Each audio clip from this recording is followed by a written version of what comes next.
పాలసీలు ఏంటండి? మీరు పవర్ లో ఉన్నప్పుడు మీరేం పుడిచారు? రోజు లా అండ్ ఆర్డర్ ప్రాబ్లమే కదా మీ హయాంలో. మీరేం చేశారండి?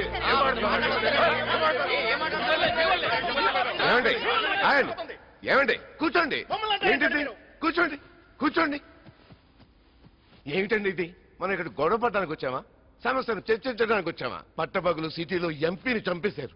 ఒక ప్రామినెంట్ జర్నలిస్ట్ ని కిడ్నాప్ చేశారు. అవతల ప్రెస్ అండ్ పబ్లిక్ హోరెత్తిపోతోంది. దాని గురించి ఆలోచించండి. మనందరికీ తెలుసు ఇది లా అండ్ ఆర్డర్ ప్రాబ్లం కాదు, సోషల్ ప్రాబ్లం అని. ల్యాండ్ సీలింగ్ అంటాం, కానీ అమలుపరచం. ఎందుకంటే దాన్ని ఉల్లంఘించే వాళ్ళు మనలోనే ఎక్కువ మంది ఉన్నారు. మనందరికీ తెలుసు చనిపోయిన జంగయ్య 100 ఎకరాల గిరిజన భూములు కబ్జా చేసి అడవులకి ఇల్లీగల్ మైనింగ్ చేశాడని. కానీ దాని గురించి మనం సైలెంట్ గా ఉన్నాం. మీ పార్టీ వాడే కదా, సైలెంట్ గానే ఉంటారు. మొన్నటిదాకా మీ పార్టీలోనే ఉన్నాడు. కూర్చో. ఇప్పుడు అది టాపిక్ కాదు. 40 సంవత్సరాల క్రితం కంటే ఈ రోజు ఎకనమిక్ గా ఇండియా సూపర్ పవర్. కానీ ఎంతో మంది ఇంకా దారిద్ర్యరేఖ కిందే ఉన్నారు. ఈ పరిస్థితులే సామాన్య ప్రజానీకాన్ని అసహనానికి గురి చేస్తున్నాయి. అవే అసంతృప్తికి ఊపిరి పోస్తున్నాయి. ఇప్పుడు మనం చూపించాల్సింది స్ట్రాంగ్ పొలిటికల్ విల్. అదేంటో చూపెట్టడానికి మా పార్టీకి ఎటువంటి సంకోచం లేదు. మా పార్టీకి లేదు. Very good.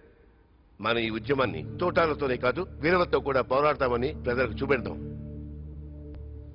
మన అందరి ఆస్తుల్ని డిక్లేర్ చేసేసి ఎక్కువ ఆస్తుల్ని భూముల్ని గవర్నమెంట్కి అప్పగిస్తామని రేపే ఒక బిల్లు పాస్ చేద్దాం. ఏమంటారు?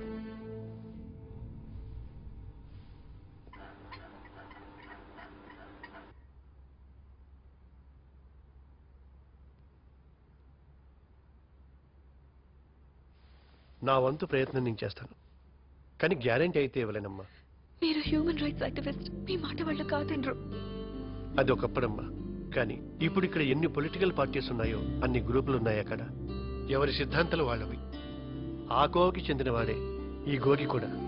ఇంతకు ముందు రాచన్న దళంలో ఉన్నప్పుడు నాకు బాగా తెలుసు, కానీ బయటికి వెళ్ళిన తర్వాత నాకు కాంటాక్ట్లో లేదమ్మా. ప్లీజ్ ఏదో విధంగా కాపాడండి.